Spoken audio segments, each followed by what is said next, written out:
मगर बताने और मालूम करने में किस किस को दिलचस्पी है।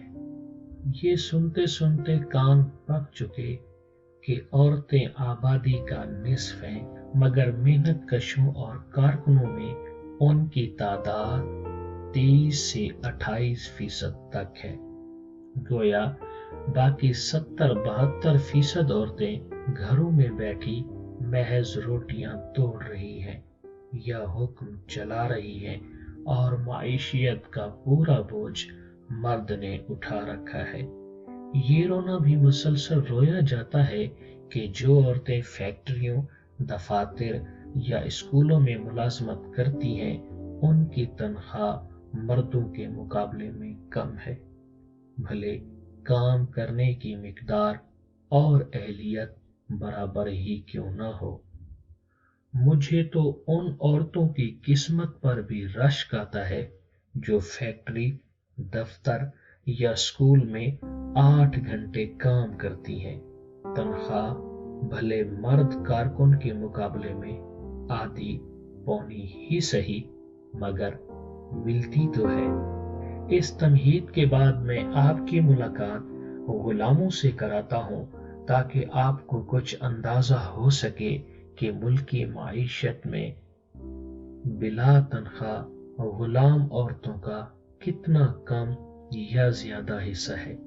अगर इस्लामी तालीमात से रजू किया जाए तो फी जमाना इस्लामी नजरियाती कौंसल से लेकर महल्ले की मस्जिद तक ये तो सुनने को मिलता है कि औरत की हदूद व कयूद फरैज क्या है, पर्दे के क्या अहकामात हैं, शौहर की इताअत, बच्चों की परवरिश और खानदान की तरबियत के बारे में क्या क्या जिम्मेदारियां हैं। मगर आखिरी बार आपने कब किसी आलिम से बरमला किसी सियासी या मजहबी जलसे या नमाज के इज्तिमा में ये बताते सुना हो कि औरत अपनी मर्जी से तो घरेलू काम काज कर सकती है, मगर ये उसका फर्ज नहीं। वो शौहर की हर घरेलू काम का मुआवजा तलब कर सकती है, हत्ता के बच्चे को दूध पिलाने का भी। ये तो उसकी ममता की मारी और खानदान संवारने और जोड़े रखने की हर दम कोशिश करने वाली की मेहरबानी है कि वो अपने इस हक पर इसरार नहीं करती, वरना तो मुआवजे की शक्ल में उसका हक शौहर की पूरी कमाई भी पूरा ना कर पाए। ये तो बताया जाता है कि औरत की पहली जिम्मेदारी उसका घर है, और घर की जिम्मेदारी ही इतनी बड़ी और गंजलक है कि किसी इजाफी बैरूनी काम की गुंजाइश ही नहीं बचती। मगर ये नहीं बताया जाता कि हजरत खतीजा सलामुल्लाह अलैहा के सामाने तिजारत से लदे ऊंटों के काफले दमिश्क तक जाते थे, और वो अपने जमाने के मतमूल मक्की ताजरों में शुमार होती थी। किसी जमाने में ये मिसाल तालीमी निसाब का हिस्सा थी, मगर ये मेरी नस्ल तक के निसाब की बात है। आइए अब जरा पाकिस्तानी औरत की माईशत में हिस्से की बात कर लें। जैसा कि मैंने अर्ज किया, कागज पर तो आपको 100 में से 70 कारकुन मर्द दिखाई देंगे, मगर ये आदाद शुमार उन शोबों के हैं जिन्हें माईशत के बाज़ाब्ता शोबे कहा जाता है। इनकी आमदनी व खर्च का रिकॉर्ड मौजूद है, और जो मरवजा लेबर कानून या कारपोरेट ज़वाबित के ताबे और इन पर अमल के पाबंद है, और जहां कम अज कम तनख्वाह का कानून नाफिज तस्वर किया जाता है। कहा जाता है पाकिस्तान की कुल कौमी आमदनी में से सबसे बड़ा हिस्सा ज़राअत से आता है, यानी 24% के लगभग। मुल्क में जितने भी मजदूर या कारकुन हैं, उनमें से 45% ज़री शोबे से वाबस्ता है। ज़री शोबे में सिर्फ फसलें ही नहीं, बल्कि मवेशी बानी, माही गिरी और ज़री मसनूआत से मुतल्लिका सनतें भी शुमार होती हैं। अब आप एक काम करें, कराची से जहां भी जाना चाहें वहां का टिकट कटवा के बस में बैठें और रास्ते में बगौर देखते जाएं कि क्या हो रहा है। आपका बेशतर सफर ज़री इलाके में तय होगा। आप देखेंगे कि औरतें बुआई कर रही है या फसल काट रही है या सर पे मटका रखे आ रही है, जा रही है। बुआई कटाई के जमाने में मर्द का काम खेत में अमूमन सुबह 4 बजे शुरू होता है और 9 बजे तक खत्म हो जाता है, यानी 5 घंटे। उसके बाद मर्द अपनी मर्जी से काम कर ले तो कर ले, वरना उसका बेशतर वक्त गैर पैदावारी मसरूफियात या मेल मिलाप में गुजरता है। यकीन ना आए तो किसी भी गांव का चाय खाना देख लें, खचाखच भरा होगा, जिसकी टीवी चैनल्स और गप माँ, पान, सिगरेट, हुक्का वगैरह। इस सफर के दौरान बड़ी शाहराहों पर पड़ने वाले देहाती होटलों में सिंध ता पंजाब आपको बाज मकामात पर 200 से 250 मर्दों और बच्चों का जमे गफीर छिड़काव की हुई जमीन पर लगाई कुर्सियों पर दम बखुद टीवी के सामने बैठा भी दिखाई दे सकता है।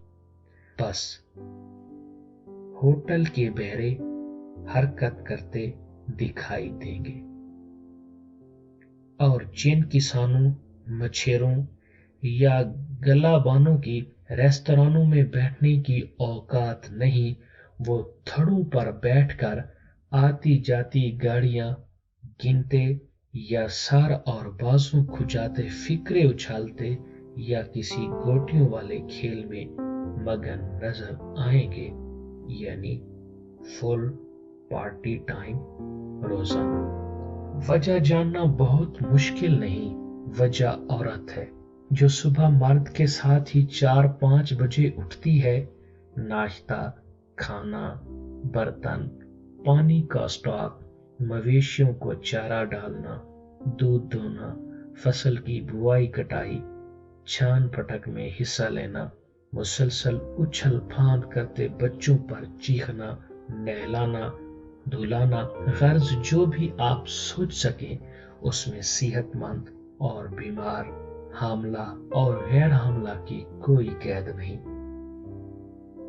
कहीं रात 10-11 बजे उससे चारपाई या दरी मुयस्सर आती है, मगर वहां भी नींद में किसी न किसी सबब खलल पड़ने का पूरा इम्कान रहता है, बच्चों की तरफ से भी और शौहर की तरफ से भी। कभी तो औरत भी थक के चूर हो जाती होगी।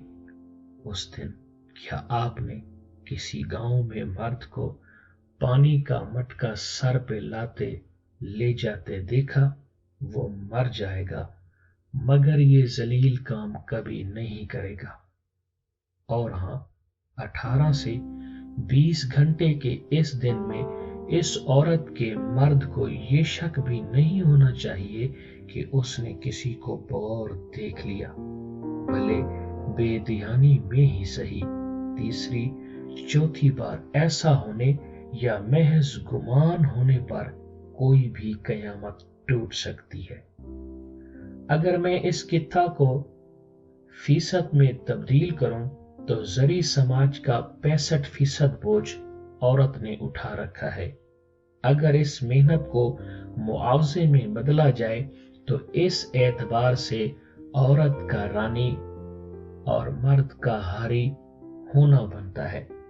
मगर ज़री समाज की ये औरत बहरहाल उन औरतों से ज्यादा खुशकिस्मत है जिनके खानदानों को गुर्बत के हाथों शहरों की जानिब हिजरत करना पड़ती है।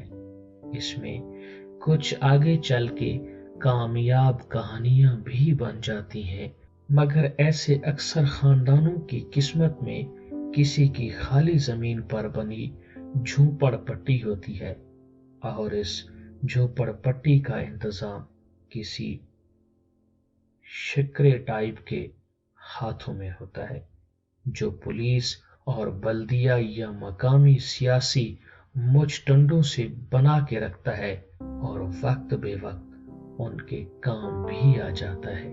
मगर हिजरत के बाद भी इन झोपड़पट्टियों में तकसीम कार का ज़ाब्ता नहीं बदलता। मर्द को मजदूरी कभी मिली कभी न मिली, अलबत्ता औरत और बच्चियों को कोई छूट नहीं। यूं घरेलू कारकुन का इदारा वजूद में आता है जहां कोई ज़ाब्ता कानून लागू नहीं होता, हादसे और तशद्दुद की सूरत में कोई अज़ाला नहीं, औकात कार की कोई गिनती नहीं। कई घरों में मजमूई तौर पर 16 से 18 घंटे काम किया जाए, तब कहीं जाके 6 से 10 हजार रुपए तक हाथ में आते हैं। इसमें पहला हिस्सा मर्द के सिगरेट पानी और खर्ची का होता है, बाकी पैसों से चूल्हा जलता है और अक्सर सारा पैसा हांडी चूल्हे पर ही खर्च हो जाता है। कपड़े उतरन के और दवा दारू के नाम पर स्प्रीन डिस्प्रीन चल मेरे भाई। कभी तो कोई सर्वे हो कि इन घरेलू मजदूरनियों की औसत उम्र क्या होती है। 14 साल की बच्ची एक पुख्ता औरत और 24 साल की औरत 45 वर्ष की क्यों नजर आती है। अब जरा लगभग 85 लाख घरेलू मुलाजमीन, इनमें 70% लड़कियां और औरतें हैं के हाथ में आने वाली रकम को कानून के मुताबिक तनख्वाह, औकाते कार, इंश्योरेंस वगैरह से ज़रब दे के देखिए तो अंदाजा होगा कि मैं क्या कहने की कोशिश कर रहा हूं। पाकिस्तान में कोई ऐसा लेबर कानून नहीं जो खालिस्तान घरेलू कारकुनों के शोबे को रेगुलेट करता हो। 2 वर्ष कबल आलमी इदारा मेहनत के एक मंसूबे के हिस्से के तौर पर लाहौर में घरेलू मुलाजमीन की पहली यूनियन कैम की गई, जिसके 235 मेंबर बन पाए। अल्लाह जाने ये यूनियन जिंदा है भी कि नहीं।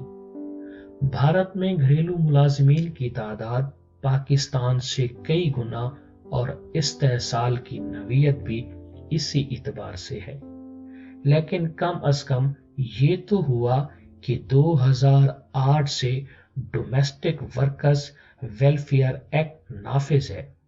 1980 से नेशनल डोमेस्टिक वर्कर्स मूवमेंट मुतहरिक है, जिसके 17 सूबों में 2 लाख से ज्यादा मेंबर हैं। इस तहरीक की कोशिशों के सबब 7 सूबों में घरेलू कारकुनों के औकात कार और कम अज कम तनख्वाह के मामलात भी ज़वाबित की हद तक सही मगर कुछ न कुछ बाकायदा जरूर हुए हैं। अगर घरेलू मुलाजमीन की तारीफ में घरों में काम करने वाली औरतों और बच्चियों के साथ साथ घरेलू सनतकारी, कॉटेज इंडस्ट्री से वाबस्ता और ज़री शोबे की कारकुन खवातीन को भी शामिल कर लिया जाए तो बिलाशुबा पाकिस्तान समेत तीसरी दुनिया के मेहनत कशों में पाकिस्तान को 70% औरतें और 30% मर्द दिखाई देंगे। मुझे बहुत मजा आता है मर्द की जुबान से अक्सर ये सुनकर मैं खुद कमाता हूं, औरत की कमाई नहीं खाता। अगर इन तमाम औरतों की मेहनत को कानूनी मुआवजे में बदल के देखा जाए तो लग पता जाएगा, मगर पता करना कौन चाहता है।